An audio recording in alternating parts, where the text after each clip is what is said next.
I visited the Tyne tunnel was for a previous art project where I wanted to take some photography in some unusual architectural spaces. One of the things that really struck us with the tunnel though was when I went away and I developed the photographs were almost pitch black because of the depth of the tunnel, and it was almost as if the architecture had a personality of its own. It wasn't letting us capture it or try and record it in any sort of way.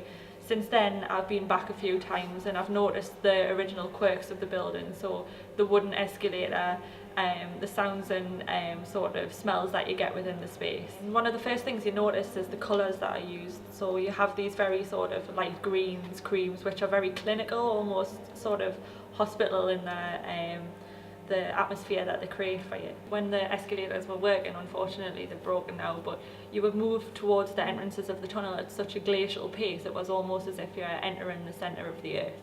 It's a very dramatic effect as you're moving towards the transitory space.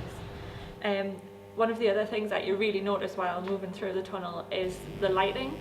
And it's not only that the way that it makes the space look, it's the sounds that it creates, and also when you look directly into the light it creates ripples against the walls and it ripples overhead. So it's almost like the voice of the tunnel is the sounds that it creates around you.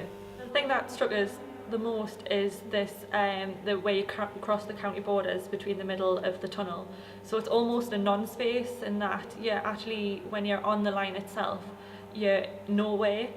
So when you start placing things within this nowhere space, how do they exist? What are the rules with how they exist? So it's sort of this really unusual place, and that's really why I wanted to have my work exactly on the borderline. With this work, I really wanted to try and create something that everyone could experience. So for myself, the Tyne tunnel creates a feeling of nostalgia, which perhaps not everyone would have. Usually people who use the space are just using it as a way to commute, so it's purely transitory.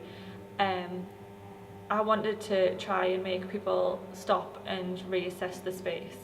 So with Tyne tunnel, I've wanted to create a block within the space, so essentially the work creates a barricade for those trying to pass through it. Also with the mirrors, it creates a sense of distortion within the space because you have a reflection of yourself within the mirrors alongside the architecture, which is all bundled together within this glass frame. It's the hope of the work that the 5 mirrors turn into some sort of almost bullies standing within the border of the tunnel. So they're standing there questioning why you're going there, why are you wanting to pass, what are you doing within the space. It's also the noise that's created is trying to warn you back, so it's trying to make you feel uncomfortable in the space. So as you walk through the tunnel and get further towards the artwork, the noise becomes louder, almost trying to frighten you back or question why you're there.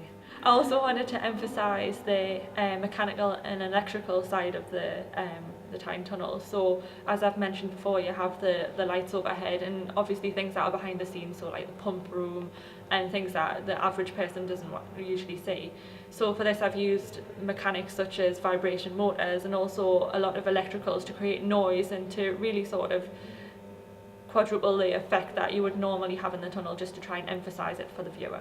The mirrors are shaken sequence, so the sequence is actually taken from the original plans for the Tyne tunnel. So things like year the wooden escalator was commissioned, that number 1954, I think it is made into a sequence, and all of these numbers are put together so that you have around a 3-minute sequence, I think. The aim of the installation is to try and emphasise the emotional and the mechanical and the social traits that this piece of architecture has. It's aiming to make the viewer stop and take in these traits and not just use it as a transitory space.